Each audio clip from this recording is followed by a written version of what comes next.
watching DCBornRob, Erasing Borders. And now, the news.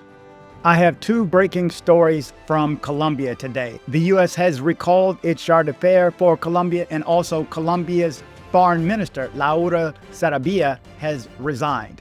If you're not familiar with my channel, I report the news for Central and South America with a special attention on Medellin, Colombia, and Colombia as a whole. Let's get into it right away. The U.S. expresses deep concern about bilateral relations with Colombia and withdraws its top diplomat from the country.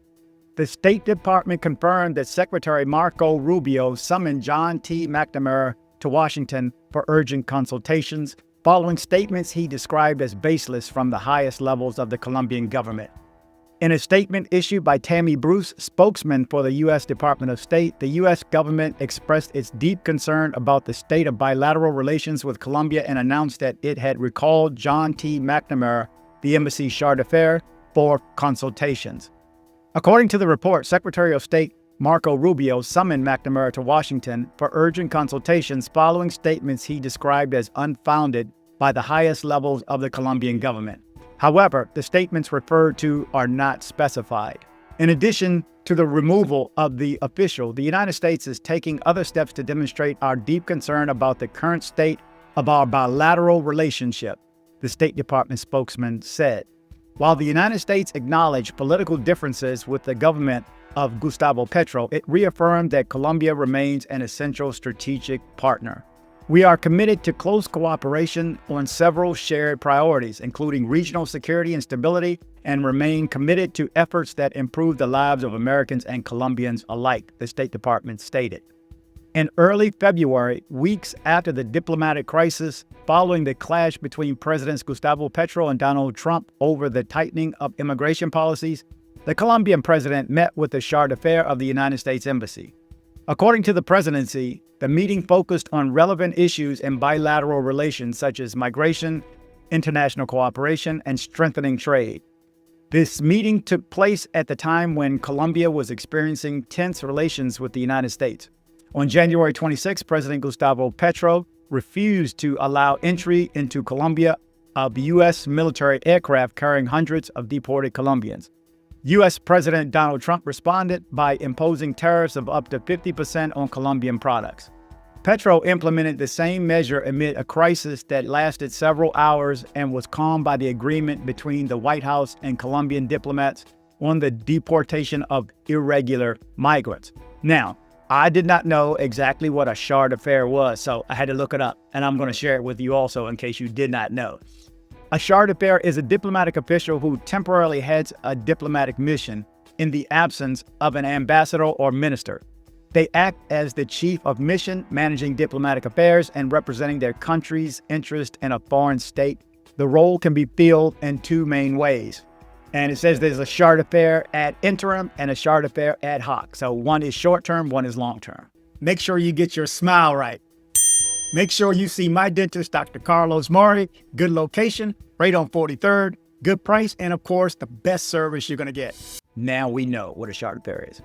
Okay, the other story breaking out of Colombia is the fact that Laura Sarabia has resigned. She is the foreign minister for Colombia. Passport issues lead to the resignation of Foreign Minister Laura Sarabia. The Chancellor's resignation comes in a letter following the controversy over the future of passports in Colombia since September 1st. Foreign Minister Laura Sarabia confirmed her resignation from the Ministry of Foreign Affairs after a heated controversy erupted over the extension of the contract with Thomas Gregg & Sons for passport issuance for the next 11 months. Sarabia, who had been a central figure within President Gustavo Petro's government since the beginning of his term, published a letter on her X account explaining the reasons for her departure. In it, she maintained that in recent days, decisions have been made that I do not agree with, and out of that personal consistency and institutional respect, I cannot support, Sarabia wrote, without directly mentioning the controversial passport contract. Laura Sarabia resigns. This is what she mentioned in her letter.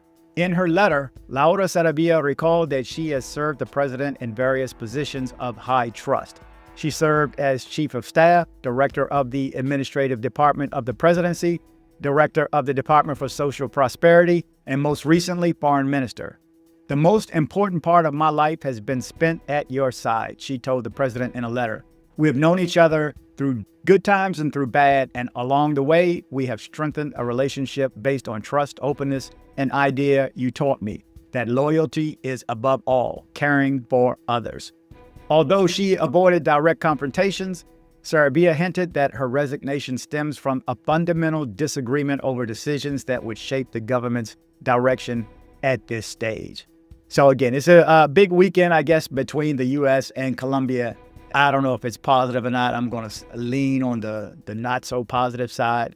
Let me take a second also and introduce you to a site that's called Ground News, if you're not familiar with it.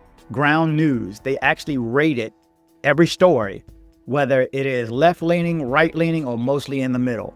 So it's a good way to jump in the middle and see where most of us agree. I don't know if you noticed this, but I do the best I can when researching these stories to make sure that they are correct, to make sure that I am not leaning. If you hear me after the story commenting, that's my opinion. I mean, just like any other YouTube channel, whoever's speaking is their opinion. So it's their channel, it's their opinion. So you're going to get that from me. But when I'm reading the stories, I'm meticulous about making sure that it does not slant left or right or foreign or domestic or whatever. Just the facts, just the freaking facts, because that's what I want when I watch the news. And I'm trying to do it in a concise way also. So hopefully you guys get benefit of this as well. Shout out to Hilroy, shout out to C. Bing Lee, shout out to Luis. The assistance is greatly appreciated. And anybody else who shares stories, if you're in the Dominican, you're in Mexico, you're going to Costa Rica, Guatemala, and you have stories, please share them. DCBornRob@gmail.com. DCBornRobGroup@gmail.com. You guys are appreciated. Make sure you travel, but travel safe. So, hey, girl, thanks for coming by my place. No worries. You mind if our girlfriend can come by with us? Hell no. This is why I watch DCRob.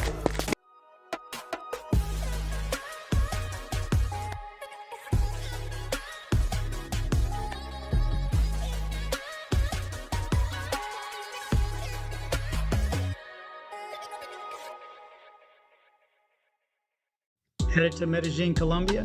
See my guy Andres with Nomad Travel for safe airport pickups and drop-offs and tours. Contact information in the description below.